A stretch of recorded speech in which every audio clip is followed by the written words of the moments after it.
오늘 이 시간은 짐승이라는 제목을 가지고 하나님 말씀을 증거하도록 하겠습니다. 저와 여러분이 함께 요한계시록의 말씀을 읽었는데, 요한계시록은 어떻게 해서 쓰여지게 되어졌냐면, 사도 요한이 주의 복음을 증거하던 중에 하나님의 영광을 위해서 살아가며 이 세상의 나라와 그 뜻을 위해서 살아가게 하는 것이 아니라 하나님 나라와 그 의를 구하며 살아갈 수 있도록 복음을 증거했더니 바로 그를 반모섬으로 유배를 보내게 됩니다. 그 반모섬에서 어떤 소식을 듣게 되었냐면, 많은 그리스도인들이 대환난과 그 핍박과 박해를 받으며 죽임을 당했다는 소식을 듣게 되는 거예요. 그 소식을 들으면서 그들을 위로해 주고자, 그들이 끝까지 그 세상과 타협하지 않으며 하나님께 영광을 돌리게 하고자 쓴 것이 바로 요한계시록이었습니다. 여러분들이 생각해 보십시오. 예수를 믿는다는 것에 여러분들의 생명을 걸어야 된다면, 여기 앉아있는 여러분들이 몇이나 예수님을 주로 모시면서 살아가는 그런 은혜가 있겠습니까? 그때 당시 사람들에게는 그런 생존의 문제와 함께 예수를 믿어야 되는 상황에 이르렀던 거예요. 오늘날도 마찬가지일 수 있습니다. 어찌됐든 그런 것에 의해서 많은 사람들이 이탈하고 배교하고 다시 죄악으로 돌아가는 일들이 있었던 걸 들었던 거예요. 그래서 그것에 마음 아파했던 사도 요한이 할 수 있는 게 무엇입니까? 주의 복음을 자신의 붓과 그리고 먹으로 대신할 수 없지만 심정을 담아서 편지를 쓴 거예요. 이 편지를 읽고 끝까지 어떻게 하라는 거예요? 전진하라는 거죠. 하나님께서 결국에 이기셨다.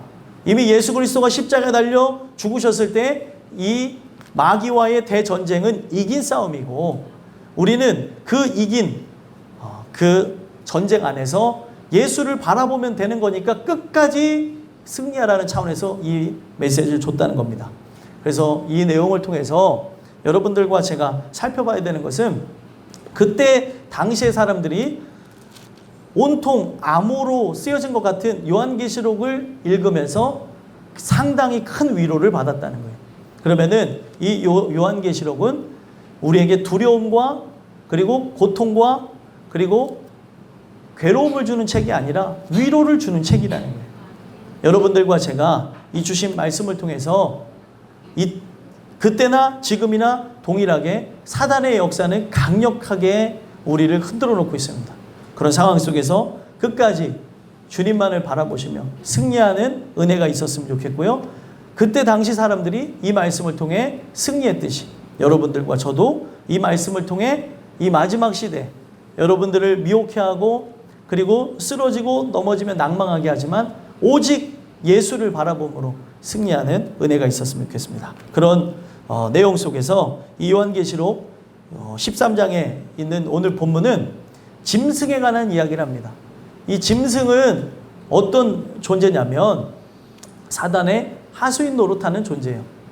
여러분들과 제가 이 주시는 말씀을 통해 짐승을 따라서 멸망으로 나가는 존재가 아니라 우리 어린 양 되시는 그리스도를 따라서 승리하게 되는 은혜가 있었으면 좋겠습니다. 그래서 오늘 본문을 통해서 주시는 말씀을 통해 여러분들과 저를 점검해보는 시간을 또 가졌으면 좋겠는데, 첫 번째로 이 짐승이라는 말씀을 통해 나는 짐승에게 절을 하는가?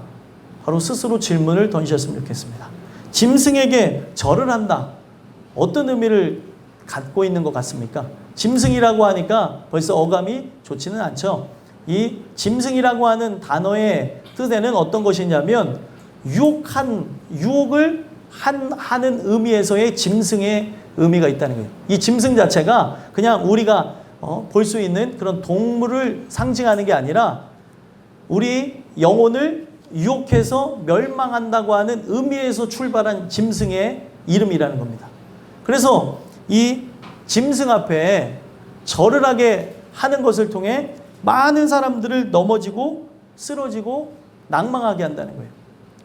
자, 본문으로 들어가서 보시면 이 짐승의 모양이 어떤지를 이야기를 하고 있는데 11절 한번 읽어볼까요? 읽어보겠습니다. 시작. 내가 보매 또 다른 짐승이 땅에서 올라오니 어린 양같이 두 뿔이 있고 용처럼 말을 하더라. 아멘. 자, 이 내용을 보니까 또 다른 짐승이 땅에서 올라왔다 얘기하는 거예요. 그러면은 13장 그 앞에 부분을 보게 되면은 다른 짐승이 존재했다는 걸 알 수 있죠. 그 짐승은 어디서 올라오냐면 바다에서 올라온 짐승이라고 얘기합니다. 지금 우리가 이 본문 속에서 보는 짐승은 어디서 올라왔대요? 땅에서 올라온 짐승이에요. 바다와 땅에서 올라온 짐승인데, 자, 이 짐승의 이 모습을 보게 되니까 어린 양같이 뭐가 있대요? 두 뿔이 있고 용처럼 말을 했다는 거예요. 여기에 바로 우리가 그 중점을 두면서 봐야 되는데, 모양새가 어린 양과 같다는 거예요. 자, 어린 양 하면은 기억해야 되는 게 누구예요? 예수님이죠. 우리가 예수 그리스도를 기억해야 되는데, 그 예수 그리스도를 상징하는 모습으로 활동했다라는 걸 알 수 있다는 거예요. 그런데 모양새는 예수 그리스도를 상징하는 그런 모습을 갖고 있는데, 말소리를 들어보니까 이 말소리가 어떻다는 거예요? 용처럼 말했다는 거예요. 자, 이 이야기는 어떤 이야기냐면 과거에 일어난 그런 일들을 통해서 이야기만 하는 것으로 그쳐지는 것이 아니라, 과거에 신앙생활을 했던 사람들이 이 말씀을 붙잡고 승리하는 과정 속에서 있었던 것을 우리에게 다시 상고하게 하는 의미를 두고 있습니다. 우리가 이 말씀을 볼 때 참 무서운 게 뭐냐면, 예전이나 지금이나 똑같이 어린 양과 같은 모습을 갖고 마치 예수 그리스도의 그 현현함이 나타나는 존재처럼 사역하는 사람들이 존재할 수 있음을 얘기하는 거예요. 자, 그러면 모양새가 이거를 결정짓는 게 아니라고 얘기를 하고 있는 거예요. 오늘날 이 이야기는 교회 이야기라고 있는 겁니다. 교회. 세상을 얘기를 하고 있는 것이 아니라 교회를 얘기하면서, 교회에서 사역하는 사역자나 또 임원들이나 또 그리스도인이라고 칭하며 살아가는 우리 많은 성도님들과 또 청년들과 또 청소년들, 아이들을 상징하는 거죠. 그들의 모습이 겉모양은 뭐예요? 예수님을 닮은 모습일 수 있어요. 겉모양은 그리스도인일 수 있는데, 이들이 갈리는 거는 뭐예요? 겉모습이 아니라 뭐예요? 말소리를 들어봐야 된다는 거예요. 그 입에서 나오는 소리를 들어보면 그가 하나님의 백성인지 하나님의 백성이 아닌지를 알 수 있다는 겁니다. 이 내용이 왜 무섭냐면, 오늘날 각 교회가 주의 이름으로 사역한다고 하면서 사역을 하고 있습니다. 우리 땅끝 교회도 마찬가지고 세상에 있는 모든 교회도 마찬가지고, 각 교회로 부르심받은 개인으로 또 우리가 하나님의 성전으로 부름을 받는 우리 모두가 예수를 닮아가는 모습으로 예수의 형상을 담는다고 하면서 모인 존재들이에요. 근데 이거는 씨가 다르면 닮으려고 해봐야 닮을 수가 없어요. 그렇죠? 어떻게 할 거예요? 우리가 이 부분을 바꾸려고 해서 바꿀 수 있는 게 아니죠. 성경은 새롭게 태어나야지만 그를 닮은 모습이 나올 수밖에 없다는 거예요. 흉내내는 것이 아니라는 거죠. 근데 그런 차원에서 오늘날 많은 이 복음을 증거한다고 하는 교회나 또 사람들이, 또 그리스도인들이 또 우리 모습에까지 적용하면서 봐야 되는 게, 겉모양은 그리스도인인데 입에서 나오는 소리는 뭐예요? 용의 소리를 내고 있다는 거예요. 여기서 말하는 용의 소리는 딱 봐도 느낌이 오죠? 누구를 상징하겠어요? 마귀를 사탄을 상징하는 거예요. 우리의 입에서 나와야 되는 건, 어린 양이면, 요즘에 아이들이 그런 흉내를 딱 내는데, 양을 딱 찔렀어요. 예유라, 양을 딱 찔렀어. 그럼 양이 어떤 소리를 낼까? 저렇게 잘 내잖아요. 매, 안 시킨 건데 잘해요. 꼭 둘이 짠 것처럼. 매, 이런 소리를 내요. 근데 딱 찔렀는데, 양의 모습에 찔렀는데, 용 소리가 나는 거예요. 용 소리는 안 들어봐서 어떤 소리인지 모르겠어요. 근데 여기서 말하는 이 용의 소리는 뭘 상징하는 겁니까? 사탄, 마귀의 소리를 내고 있다는 거예요. 오늘날 많은 사람들이 현혹되는 이유가 무엇입니까? 거룩한 이름으로 모여졌다고 하는 그 교회 안에서, 우리를 거룩하게 하시려고 불러준 거기에, 그 교회 안에서 내는 소리가, 또 우리가 주님의 그 형상을 쫓아간다고 하면서 내는 그 말소리가 마귀를 닮았다는 거예요. 오늘 여러분들과 제가 내 속성이 어떤지를 살펴봤으면 좋겠어요. 내 속성이 마귀의 속성을 닮았다면 마귀에게 경배할 수밖에 없습니다. 오늘 여러분들과 제가 경배해야 되는 대상은 누구예요? 바로 어린 양 대신 예수 그리스도라는 걸 기억하셨으면 좋겠어요. 그래서 결국에 그렇게 겉모양은 양의 형상을 했고 용처럼 소리를 내는 이 짐승이 어떤 활동을 하는지 한번 보셨으면 좋겠어요. 12절 한번 읽어볼까요? 읽어보겠습니다. 시작. 그가 먼저 나온 짐승의 모든 권세를 그 앞에서 행하고 땅과 땅에 사는 자들을 처음 짐승에게 경배하게 하니 곧 죽게 되었던 상처가 나은 자니라. 아멘. 자, 이 내용을 보게 되면 두 번째 나온 이 짐승이 땅에서 지금 올라온 이 짐승이 첫 번째 짐승에게 어떻게 하고 있다는 거예요? 경배하게 만들어 버린다는 걸 알 수 있어요. 첫 번째 올라온 짐승, 바다에서 올라온 그 짐승에게 절을 하게 하는 거죠. 오늘날 그 첫 번째 올라온 짐승이 상징하고 있는 게 누구냐면 마귀예요, 마귀.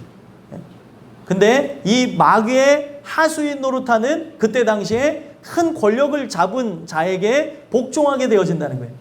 그러니까 그때 당시에는 네로와 도미티안 황제에게 절을 하게 만들었다는 거예요. 그러니까 오늘날 교회가 해야 되는 거는 뭐냐면 하나님께 경배하게 해야 되는데 지금 이들이 하는 행각이 뭐예요? 세상신에게, 그때 당시 세상의 신과 같은 동격으로서 많은 사람들에게 권력을 행사했던 나라가 어디냐면 로마라는 나라예요. 그 로마라고 하는 나라에게 복종하고 절하게 만들었다는 거예요. 오늘날도 마찬가지입니다. 오늘날 많은 사람들이 이 세상의 신에게 절을 하면서 이 세상에서 우리가 나아가고자, 이 세상에서 호흡하고자, 이 세상에서 또 성공하고자 그 짐승에게 경배를 하고 있다는 거예요. 복음이 해야 되는 역할이 무엇입니까? 복음이 해야 되는 역할은 이 세상 신에게 절하는 게 아니라 누구에게 절하게 해야 돼요? 하나님께 경배하게 만들어야 되는데 세상에서 듣는 이야기나 교회에서 듣는 이야기나 똑같다면은 문제가 있다는 거예요. 오늘날 여러분들이 속성이 어떤지를 봤으면 좋겠어요. 이 주의 복음을 듣기를 즐거워하는 자인지 아니면 이 주의 복음을 듣는 데서 꺼리끼고 또 고통스럽고 괴로운지 이 과정을 통해서 변화가 일어나는 건데 이 말씀 자체가 한량없이 큰 은혜를 상징하지만 이 말씀이 어떻게 해요? 내 입에서는 다나 속에서는 쓴 내 영혼을 바꾸는 말씀이기 때문에 마냥 즐겁게 받을 수 있는 말씀은 아니라는 거예요. 우리의 영혼 깊은 심령 상태, 나의 더러움들, 그리고 내가 바라보는 이 세상의 것들, 썩어질 것들을 드러내주는 말씀이기 때문에 이 말씀 자체를 들으면 불편함이 존재할 수 있다는 거예요. 근데 그 불편함 가운데 거듭나게 되면 뭐예요? 이 말씀이 얼마나 소중하고 감사한지를 안다는 거예요. 여러분, 제가 교회에 여러분들 나오셨는데 일주일 동안 치열하게 이 세상과 싸우다가 나오신 걸 압니다. 이리 치고 저리 치고 고통받고 괴로움 속에서 간신히 몸을 이끌고 나왔는데 어떤 분들 머릿속에는 이런 생각을 가졌어요. 그렇게 힘들고 나왔는데 교회에서 위로는커녕 말씀으로 또 이렇게 어떻게 후드로 패는가, 이런 생각을 가질 수도 있는데 여러분들, 우리가 이 말씀을 받는 거는 하나님의 생각을 듣기 위해서 말씀을 받는 거예요. 하나님의 생각과 사람의 생각과 세상의 모습은 완전히 다릅니다. 오늘 이 주시는 말씀을 통해서 복음을 왜 들어요? 복음을 듣는 거는 이 세상의 짐승에 절을 하기 위해서 복음을 듣는 것이 아니라 우리의 경배할 대상인 그리스도께 절을 하기 위해서, 그를 경배하기 위해서 듣는다는 거예요. 근데 이 내용을 보니까 먼저 나온 짐승의 모든 권세를 갖고 그 앞에 행하며 땅과 땅에 사는 자들을 처음 짐승에게 경배하게 하니 곧 죽게 되었던 상처가 나은 자니라. 죽게 되어졌던 상처가 나은 자라고 하는 이 의미 속에는 어떤 거냐면 그때 당시 처음 짐승으로 사람들에게 알려지면서 이 짐승이 죽었는 줄 알았는데 다시 살아났다 하면서 많은 사람들이 힘들게 한 게 누구냐면 도미티안 황제입니다. 이 도미티안 황제가 그때 당시에 많은 그리스도인들을 박해하고 죽이면서 어떤 이야기를 들었냐면 네로 황제의 부활이다, 이런 얘기를 들었다는 거예요. 네로 황제가 살아나서 우리를 괴롭힌다, 이런 얘기를 하고 사람들 사이에서는 그 네로에 대한 숭배를 하지 않으면 죽는다라는 이야기를 들었다는 거예요. 그러니까 사실 여러분들 죽게 되었던 상처가 낫지를 않았는데 마귀는 어떤 존재입니까? 우리를 속이는 존재라는 거예요. 지금도 마찬가지입니다. 여러분들의 머릿속에 들어가서 여러분들을 속이고 있고 여러분들의 마음을 속이고 있고 이 말씀을 듣지 못하게 많은 잡다한 생각과 마음들을 불어넣으며 내가 이 세상 것을 사랑하도록 현혹시키고 있다는 거예요. 죽으면 무가치한 것들에게 나의 모든 열정을 쏟게 만들고 있다는 거예요. 마귀가 하는 게. 주님 주시는 은혜가 아니면 우리는 자꾸 어떻게 하는 거예요? 그 첫 번째 나온 짐승에게 경배하도록 되어져 가고 있다는 거예요. 여러분들, 마귀는요, 여기 있는 모든 사람들 속여요. 예수 그리스도가 십자가의 죽으심으로 성경에서 얘기하고 있는 건 뭐예요? 마귀의 일이 멸하여졌습니다. 성경에서 상징하는 건 뭐예요? 마귀를 옛뱀, 큰 용으로 상징합니다. 그 용의 머리가, 뱀의 머리가 어떻게 됐다는 거예요? 십자가에 죽으실 때 박살났다는 거예요. 끝난 겁니다. 근데 어떻게 해요? 이 뱀이 살아서 우리를 해할 수 있는 것처럼 현혹하고 그리고 두려움을 주고 고통을 주고 있다는 거예요.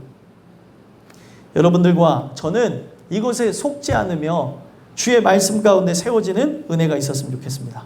계속되어지는 말씀을 보게 되면 어떻게 현혹을 하는지를 보세요. 자, 13절 읽어보겠습니다. 읽겠습니다. 시작. 큰 이적을 행하되 심지어 사람들 앞에서 불이 하늘로부터 땅에 내려오게 하고, 아멘. 큰 이적을 행하는데 심지어 사람들 앞에서 불이 하늘로부터 내려온다는 거예요. 여러분들 예전에 말씀을 보게 되면 거짓 선지자 850명하고 참 선지자 1명과 하늘에서 불 내려오기를 갖고 이 시험을 했던 적이 있었어요. 근데 그 바알 선지자, 그 아세라 그 선지자 어떻게 됐습니까? 850명과 1명의 선지자 엘리야가 대결을 했어요. 불이 내려오는 그 제단에 불이 내려오는 존재가 참신이다 그랬습니다. 850명이 막 이 불을 내려달라고 하면서 막 들뛰면서 몸에 칼질을 하고 피를 내면서 열정을 다했어요. 불이 내렸나요? 안 내렸어요. 이 엘리야가 얼마나 자신감이 있었냐면 엘리야는 어떻게 했습니까? 또랑을 파고 거기다 물을 붓고 그 제단에까지 물을 적셔놨어요. 근데 어떻게 됐습니까? 거기에 불이 떨어졌어요. 그 불이 떨어진 사건을 통해 참신이 하나님이었다라고 하는 것, 하나님이시구나라는 걸 사람들에게 알게 했습니다. 그런 용도로 하늘에서 불이 내려왔고, 이 불이 내려온 거는 어떤 거예요? 제사를 드릴 때 하나님이 이 불로서, 거룩한 불로서 이 불을 소멸하지 말고 하나님께 경배하라, 하나님께 제사하라는 의미로서 불을 주셨었다는 거예요. 그런 하나님을 상징하는 건데 마지막 시대에는 어떻게 해요? 이 적그리스도를 상징하는 두 번째 짐승이 무엇을 합니까? 하늘에서 불을 내려오게 한다는 거예요. 문제가 뭐냐면 이거는 하나님의 영역이라고 하면서 못 박았던 그런 것까지도 어떻게 할 수 있다는 거예요? 흉내낼 수 있다는 거예요. 그러니까 여러분들 눈에 보여지는 걸 따라서 나갈 게 아니라 우리가 무엇을 의지하고 나가야 돼요? 주의 말씀을 의지하고 나가야 되는 겁니다. 이 눈에 아무 증거 아니 배워도 믿음만을 가지고서 늘 걸으며 이 귀에 아무 소리 아니 들려도 하나님의 약속 위에 서리라. 마지막 시대에 어떤 현상이 일어납니까? 여기서 큰 이적이 일어났다고 하고 여기에 그리스도가 있다고 하고 저기 그리스도가 있다고 하면서 많은 사람들이 옮겨 다닐 거라는 거예요. 눈으로 봤을 때는 저게 참인 것처럼 비춰져요. 눈으로 봤을 때는 참 능력이 많은 것 같고 하나님의 종으로 비춰질 수 있고 하나님의 사랑으로, 하나님의 성도로, 또 하나님의 직분자로, 그리스도인으로 비춰질 수 있지만 이걸 보고 사람을 믿고 이걸 따라가지 말라는 거예요. 우리가 따라가야 될 건 무엇입니까? 주의 말씀이라는 거예요. 이걸 가지고 속이겠다는 거예요. 그래서 불이 내려오고 하니까 뭐예요? 와, 여기가 참이구나, 여기가 진짜구나 하고 사람들이 우르르르 다 몰려갈 거라는 거예요. 그리고 또 어떻게 한답니까? 14절 읽어보겠습니다. 읽겠습니다. 시작. 짐승 앞에서 받은 바 이적을 행함으로 땅에 거하는 자들을 미혹하며 땅에 거하는 자들에게 이르기를 칼에 상하였다가 살아난 짐승을 위하여 우상을 만들라 하더라. 아멘. 이 내용을 보니까 뭐예요? 그들에게 이적을 행해서 어떻게 해요? 사람들을 현혹한다는 거예요. 미혹해 한다는 거죠. 사람을 이렇게 해서 이 미혹이라는 게 뭐예요? 눈에 보기에 좋은 것, 아름다운 것으로 혹하게 되는 거예요. 그냥 쏙 빠져버리는 거죠. 오늘날 마귀가 하는 행태가 이런 겁니다. 마지막 시대에 일어나는 게 뭐냐면 하나님이 어떻게까지 이런 부분을 생각하시냐면 거짓 선지자들, 접신한 자들, 점치는 자들, 하나님의 뜻 가운데 거해야 되는데 자기가 갖고 있는 그런 능력을 가지고 하나님의 이름을 먹칠하는 사람들을 성경은 뭐라고 얘기하고 있어요? 사실은 돌로 쳐 죽이라고 얘기하고 있습니다. 그렇다고 진짜 돌로 쳐 죽이라는 의미는 아니고 하나님께서 진짜 그렇게 강경하게 보고 있다는 거죠. 근데 오늘날 그리스도인들이 뭐를 쫓아다녀요? 그리스도인들이 참된 말씀 앞에 진짜 충성하고 봉사하며 주의 나라와 의를 위하면서 그 하나의 밀알같이 썩어지기를 바라야 되는데 무당에게 물어보는 것처럼 무당에게 이 집을 사야 됩니까? 이 땅을 사야 됩니까? 라고 물어보는 것처럼 누가 예언한다고 하면 거기 가서 쪼르륵 가가지고 이걸 사야 됩니까? 말아야 됩니까? 물어보는 사람들이 있다는 거예요. 우리가 과거에 만약에 그랬었다면 이제는 주의 말씀만을 따라서 살아가는 여러분들과 제가 됐으면 좋겠습니다. 하나님은 그런 하나님이 아니라는 거예요. 왜 계속 그렇게 해서 나가냐는 거죠. 계속 이런 이적과 기적을 통하여서 이들이 미혹하게 하며 주의 말씀을 바라보기보다는 현상, 기적이라고 하는 이 단어를 보게 되면 은혜가 되는 게 이 기적이라는 단어를 보게 되면 기적은 빛을 비추는 용도로 사용되어지는 거예요. 그러니까 어떤 사람들은 기적 자체만 보는 사람이 있는가 하면 어떤 사람은 뭐예요? 기적의 실체를 보는 사람들이 있는 거죠. 그 기적의 실체를 만나지 않으면 아무리 엄청난 기적을 맛봤을지라도 그 사람은 지옥에 갑니다.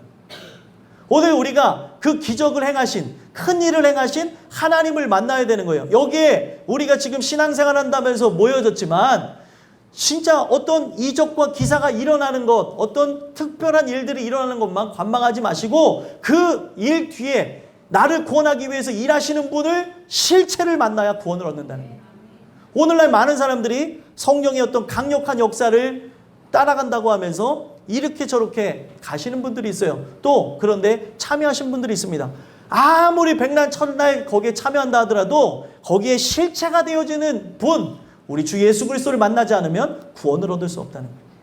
여러분들과 제가 그렇게 마지막 시대에 미혹하면서 땅에 거주하는 자들, 거하는 자들에게 이르기를 칼에 상하였다가 살아난 짐승의 우상을 만들라. 계속 우상을 만들고 의지할 대상이 하나님이 아니라 사람을 보게 하는 이런 행태의 이야기들을 보면서 혹시 내가 그런 존재는 아닌가? 한번 돌아다 보시고 또 그런 사람들을 향하여서 말씀대로 살기를 권면하셨으면 좋겠습니다. 그래서 칼에 상하였다가 살아난 짐승 누구예요? 칼에 상하였다 살아난 짐승. 이 칼을 상징하는 거는 이 칼이란 단어는 전쟁에서 온 건데 영적 전쟁에서 하나님이 승리하셨어요. 왜 승리하셨습니까? 아들 예수 그리스도가 십자가의 죽으심으로 뱀의 머리가 박살났다는 거예요. 쉽게 얘기하면 뱀의 머리가 잘라진 거예요. 그 칼에 의해서. 그러면 어떻게 됩니까? 이 뱀은 죽습니다. 제가 뱀에 대한 얘기 여러 번 하는데 제천에 갔다가 우리 방 목사님하고 까치 살모사를 눈으로 이렇게 딱 맞닥뜨렸는데 저는 도망갔어요. 너무 무서워가지고. 그랬더니 우리 방 목사님이 담대해요. 그랬더니 징그러워 하면서 삽으로 쳐 죽였어요. 예, 징그러워. 더 대단하죠. 막 쳐 죽였는데 흥미로운 게 얘 분명히 목이 잘렸어요. 안 죽더라고요. 한 15분 정도 살아서 꿈틀거리는 걸 봤습니다. 지금까지도 그것만 생각하면 닭살이 돋을 정도로 소름 돋아요. 그걸 통해서 깨달은 게 있습니다. 맹독성 그 독사들이 15분 내지 15분 안짝으로 독소가 얼마큼 강하냐에 따라서 뱀이 머리가 잘려져도 생존을 한다고 합니다. 그래서 자기가 머리가 있는 줄 알고 막 몸이 기어가요. 얼마나 징그러워. 더 그러니까 우리 박 목사님은 죽어! 하면서 막 더 이래서 결국에 살아날까 막 거기다 돌도 이렇게 덮어놓고 그랬는데 나중에 가서 죽었는데도 무서운 거예요. 나중에 또 이게 살아났나 하고 가서 봤더니 이젠 진짜 죽었더라고요. 이제 그런 걸 경험했는데 그때 깨달음이 뭐냐면 십자가 사건과 동일하구나. 십자가 사건에서 뱀의 머리가 칼에 잘렸어요. 근데 이 뱀은 뭐예요? 진짜 맹독성 뱀 아니에요? 이 뱀은, 이 사탄은 어떻게 해요? 머리가 잘려났어도 가장 큰 뱀이지 않습니까? 그러니까 계속해서 이 전 세대를 거쳐서 지구 역사 가운데 살아가지고 어떻게 하는 거예요? 머리는 잘려졌는데 꿈틀꿈틀대면서 사람들에게 두려움을 주고 위력을 가하고 있다는 거예요. 근데 이거는 뭐예요? 허상이죠. 사실 죽은 겁니다. 근데 이 뱀이 얼마나 위력이 있는지 사람들은 거기에다 다 어떻게 하고 있어요? 절을 하고 거기에 경배한 다음에 살아가고 있는 거예요. 그런데 죽었는데 거짓말을 하는 거예요. 칼에 상하였다가 살아난 짐승에게 우상을 만들라는 거예요. 이게 누굴 상징했다고요? 그때 당시에 네로가 그런 모습으로 나오고 이 이야기가 네로 이야기가 아니라 사실은 누구예요? 마귀 이야기. 마귀 이야기. 마귀는 죽었는데 마귀가 살아있는 것처럼 이 세상에 진짜 권력과 힘을 갖고 있는 것처럼 여기에게 절을 해야 된다고 얘기를 하는 거예요. 오늘날 교회가 세상에서 하는 얘기가 똑같다면 지금 이와 같은 일들을 하고 있다는 거예요. 주 예수를 따라가는 게 어떤 것입니까? 여러분들 주 예수를 따라갔던 제자들이 뭐를 버리고 갔어요? 배와 그물을 버리고 쫓았습니다. 근데 오늘날 어떤 얘기를 하는 거예요? 배와 그물 가지고 가셔도 됩니다. 들어오세요. 배와 그물 가지고 안 가도 돼요. 우리 교회는 이렇게 가도 되니까 이렇게 가셔도 됩니다. 사람들을 그렇게 현혹하고 있고 그리스도인들이 이걸 버려야 되는데 교회뿐만이 아니라 문제는 뭐예요? 목회자도 문제고 성도들도 문제입니다. 괜찮겠지. 그래도 먹고는 살아야죠. 이러면서 버리라고 그랬는데 좀만 더 가지고 가다 끌고 가다가 저기 고기는 몇 마리 잡고 그렇게 살아야죠 하면서 그렇게 살아가고 있다는 거예요. 이렇게 해서는 주님의 제자가 될 수 없고 저 영원한 나라에 함께 들어갈 수 없습니다. 전부를 버리고 오라는 거예요. 전부를 버리라고 하니까 좀 허탈하죠. 이걸 어떻게 버릴 수 있나? 하지만 은혜가 우리에게 오게 되면 이걸 버릴 수 있게 되어지는 거예요. 근데 마귀가 하는 게 무엇입니까? 이 짐승을 위하여 우상을 만들라는 거예요. 이 우상이 진짜 우리를 지켜줄 것처럼 이렇게 만들어낸, 성경은 계속해서 우상을 만들죠. 황금 송아지를 막 만들죠. 이유가 무엇이에요? 여기 이 송아지를 만들어서 나에게 복을 달라고 하고 이 송아지가 나를 구원했다고 하고 이 송아지가 우리의 섬겨야 될 신이라고 하면서 사실 이 우상은 어떤 거예요? 내 마음속에 있는 탐욕을 형상화한 게 우상이더라는 거예요. 이 우상이라는 단어를 보면은 담다라는 거에서 나왔어요. 지금 이 우상을 만든 사람은 누구예요? 만든 자는 누구예요? 사람이에요, 사람. 이 사람 속에 있는 탐욕을 형상으로 한 거죠. 그래가지고 지금 우상을 만들어가지고 어떻게 하는 거예요? 여기다가 절을 하는 거예요. 복 달라고 하면서 하는데 지금 문제가 무엇입니까? 어떤 일들이 일어나요? 자, 15절 16절 읽어보겠습니다. 읽겠습니다. 시작. 그가 권세를 받아 그 짐승의 우상에게 생기를 주어 그 짐승의 우상으로 말하게 하고 또 짐승의 우상에게 경배하지 아니하는 자는 몇이든지 다 죽이게 하더라. 아멘. 권세를 받았대요. 그 권세를 받아갖고 그 짐승의 우상에게 생기를 주는 거랍니다. 생기를 부어주시는 분은 누구예요? 하나님이죠. 하나님을 흉내내서 막 생기가 있고 생동감이 있는 것처럼 하는 거예요. 자, 할 수 있다, 하면 된다, 해보자 하면서 그런 생기를 불어넣는 거죠. 왜 못하십니까? 주님이 도와주고 계시는데 가세요. 맞는 얘기이기도 해요. 무조건적으로 틀렸다는 얘기가 아닙니다.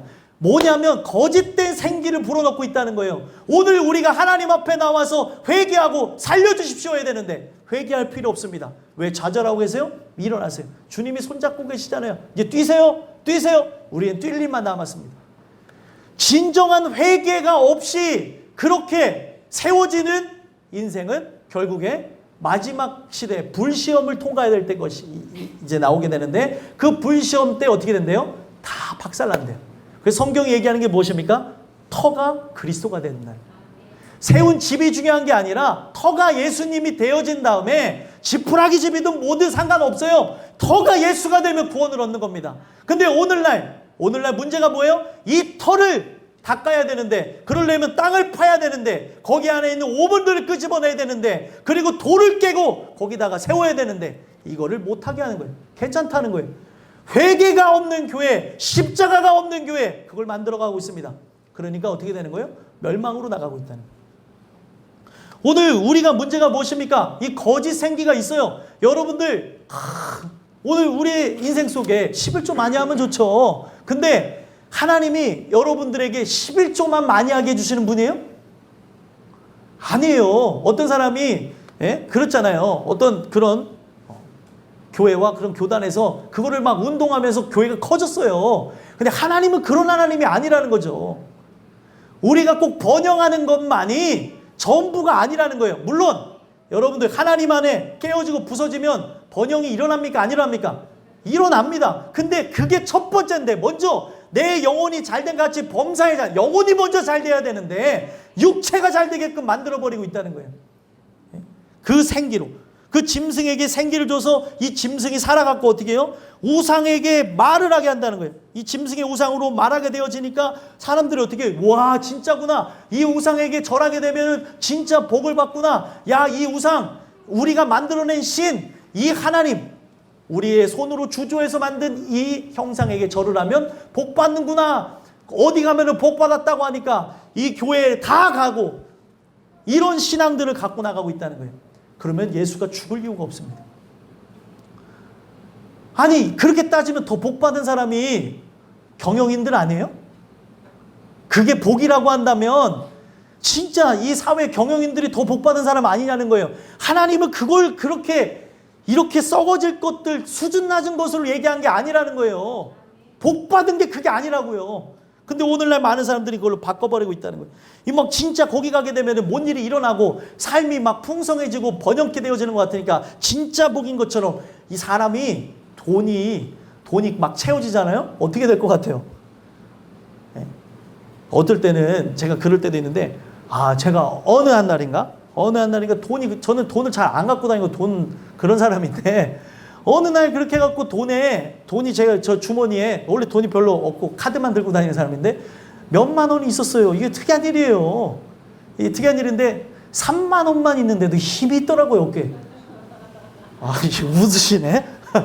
3만 원만 있어도 뭔가 다 할 것 같더라고요. 예? 아니, 진짜라니까요. 그런 거 경험 안 해보셨어요? 아니, 돈이라고 하는 게, 돈이 만약에 우리에게 마르지 않는 샘과 같이 되어진다면 우울증도 그대로 취급받는다니까요. 그 정도라니까. 그 정도로 이 돈 앞에 장사가 없다고, 오죽하면은 이 재물이 있는 곳에 뭐가 있대요? 마음이 있다 그러고, 이 재물이 있는 이거 바로 하나님이 이것을 신으로 여겼습니다. 오늘 여러분들과 제가 생각해 보세요. 내가 이 사람의 손으로 만든 신 앞에 막 경배하고 했더니 우리에게 잘 되는 것 같은 일들이 일어나고, 눈에 보기에 막 번영케 되어지는 게 보이는 거, 막 손만 대도 막 짝짝짝짝 잘 되는 게 보여요. 힘이 안 생길 리가 없습니다. 근데 예수님은 이것과 반대되는 삶을 사시고 돌아가신 분이에요. 우리가 진짜 신앙인이라 한다면 어디를 향해 나가는지 한번 보셨으면 좋겠어요. 결국에 여기에게 절하지 않으면 어떻게 된대요? 며칠든지 다 죽는 것처럼, 이렇게 해서 우리가 이 복을 받지 않으면, 이렇게 되어지 않으면 참된 신앙이 아닌 것처럼, 믿음이 없는 것처럼 세상이 바꿔버리고 있습니다. 그러면서 어떻게 얘기하고 있어요? 16, 17 읽어볼게요. 읽어보겠습니다. 시작. 그가 모든 자, 곧 작은 자나 큰 자나 부자나 가난한 자나 자유인이나 종들에게 그 오른손에나 이마에 표를 받게 하고, 누구든지 이 표를 가진 자 외에는 매매를 못하게 하니, 이 표는 곧 짐승의 이름이나 그 이름의 수라. 아멘. 자, 이 보세요. 16절을 보게 되면 모든 자라고 얘기했어요. 모든 자에 어떤 사람이 포함됩니까? 작은 자, 큰 자, 부자, 가난한 자, 자유인, 종들, 이 세상에 있는 모든 사람들이 포함되어 있습니다. 이 세상에 있는 모든 사람들이 포함돼서 뭐를 받게 해요? 이 표를 받게 한대요. 어디에 받는데요? 오른손이나 이마에 표를 받는 겁니다. 이게 어떤 거예요? 어떤 걸 의미할까요? 이 표를 받는다고 하는 거는 세상에 복을 받았다고 하는 그런 의미로도 해석이 될 수 있는 건데, 이 표를 받았다는 거는 사실 종으로서 낙인을 찍었다라는 그런 의미를 갖고 있어요. 누구의 종이 된 거예요? 마귀의 종, 짐승의 종이 된 거죠. 근데 이 종이 되지 않으면 뭐를 못하게 한다고 하니까 사람들이 거기 와서 절을 하고 경배하면서 이 이마와 오른손에 표를 받았겠습니까? 17절에 보니까 이 표를 가진 자 외에는 뭐를 못한대요? 매매를 못하게 한다는 거예요. 매매를 못하면 어떻게 되는 겁니까? 여러분들 죽는 거예요. 죽는다는 거예요. 그러니까 오늘날 이 내용을 잘 보셔야 되는 게, 우리가 받아야 되는 복이 이 복이 아님에도 불구하고 사람들은 어떻게 해요? 이 물질 축복, 이 재정의 축복을 받지 않으면 죽을 것처럼 세상이 만들어버리고 있습니다. 그래요, 안 그래요? 좀 재정의 압박을 좀 당하셔야 되는데, 막 문자도 막 받아보고 독촉 전화도 받아보면, 야, 진짜 이 말씀이 이런 의미에서 했구나. 자칫 잘못하면 포크락 이렇게 망가질 수 있구나라는 거를 경험할 수 있다는 거죠. 제가 뭐 이제 그런 것들을 경험해봐서 그런 부분이 좀 마음에 잘 와닿는데, 세상은 이거를 받지 않으면, 매매를 못하니까 이 복을 받지 않으면 어떻게 해요? 이거 복 받았다는 증거로 사용하고 있다니까요. 이 사람들이 이 세상에서 풍요롭게 사는 것을 뭘로 생각한다는 거예요? 하나님이 주신 복, 표를 받았다고 하면서 떠들어대고 있는데 그게 아니라는 거예요, 성경은. 이걸 못 받으면 죽을 것처럼 얘기하고 있는데, 여러분들 히브리서 11장을 자세하게 한번 정독해 보십시오. 복이 뭔지를 알 수 있습니다. 거기에 보게 되면은 예수 때문에 어떻게 돼요? 핍박을 받고 환난을 받고 고통을 받고, 예수 때문에 채찍에 맞고 돌을 맞고, 심지어 어떻게 됩니까? 죽임을 당합니다. 톱으로 킴을 당하면서 죽기까지 하는 것이 복이라고 얘기하고 있는데, 그게 바로 복받은 자에게 주신 믿음이라고 하는데, 믿음이 곧 뭐예요? 복이에요, 복. 근데 그런 현상들이 일어나기를 소망해야 되는데 쓰잘데기 없는 것, 이 외적인 것을 바라보고 있다는 거예요. 세상의 사람들 머릿속에 뭐가 있을까요? 돈, 성공, 권력, 권세, 이거에 다 관심을 갖고 있는데, 교회 안에 들어온 사람들이 똑같이 그 생각을 갖고 있다면, 내가 잘못된 생각을 하고 가고 있구나. 내가 바로 누구에게 절을 하고 있다는 거예요? 이 우상에게 절을 하고 있다는 걸 기억해야 된다는 거예요.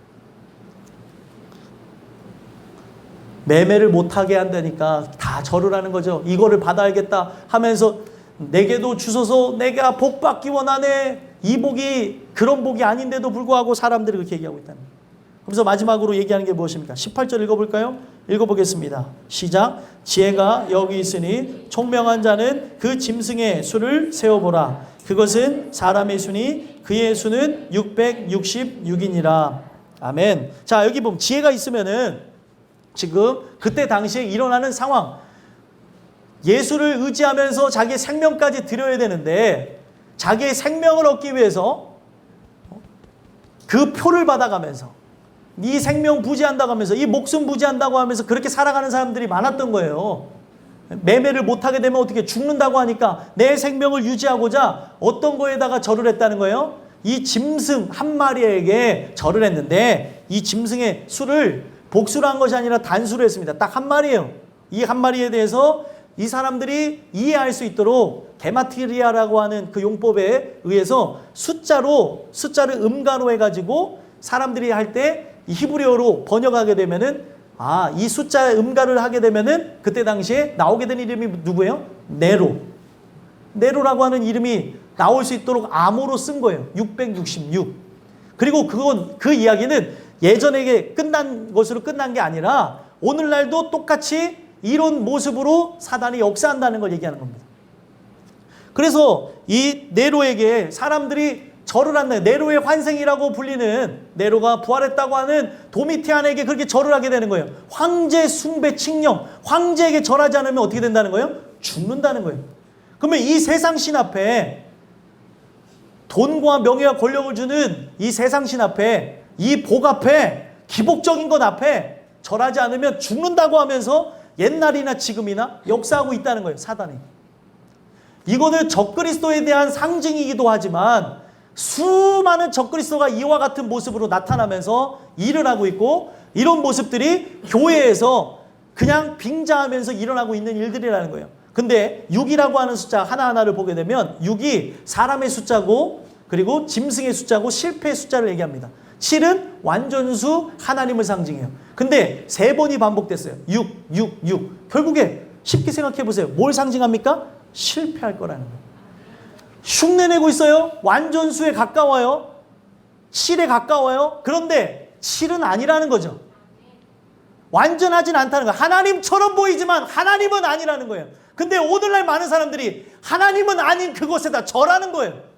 아, 이 땅을 주시옵소서. 아, 복밖에 없어서. 좋아요. 근데 그거 못 받으면 천국하고 관련 있습니까? 차원이 낮은 예수 그리스도에 대한 복음으로 해석해버리고 있다는 거예요. 이 주변에서 일어나는 일들이고, 이렇게 해야 어떻게 합니까? 세상에서 생각하는 거나 교회에서 생각하는 게 같으니까 어떻게 해요? 교회에 사람들이 구름대같이 몰려 들어오는 거예요.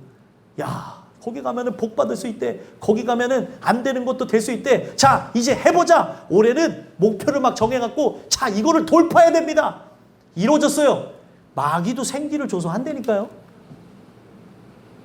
여러분들, 우리가 뭐를 바라보며 나가야 되는지 한 번만 생각해 봤으면 좋겠습니다. 오늘 주시는 이 말씀을 통해서 그때 당시 사람들이 이 네로 황제, 환생이라 불리는 도미티안에게 절을 하고 나갈 때 절대로 그것에게 절하지 말라는 거예요. 하나님이 우리를 책임져 주시고 하나님이 우리를 승리하게 한다고 하는 그 메시지를 주고 있는 겁니다. 오늘 이 주시는 말씀을 통해서 우리 모습들을 돌아다 봤으면 좋겠습니다. 나는 누구에게 절하고 있는가? 하나님 주시는 그런 은혜가 아니면은 어떤 누구라 한다 할지라도 속성이 같으니까 그거에 절을 할 수밖에 없다는 거예요. 성경에 보게 되면은 데살로니가 전서 4장에 보게 되면은 하나님의 뜻은 이것이니 곧 우리가 어떻게 해야 된대요?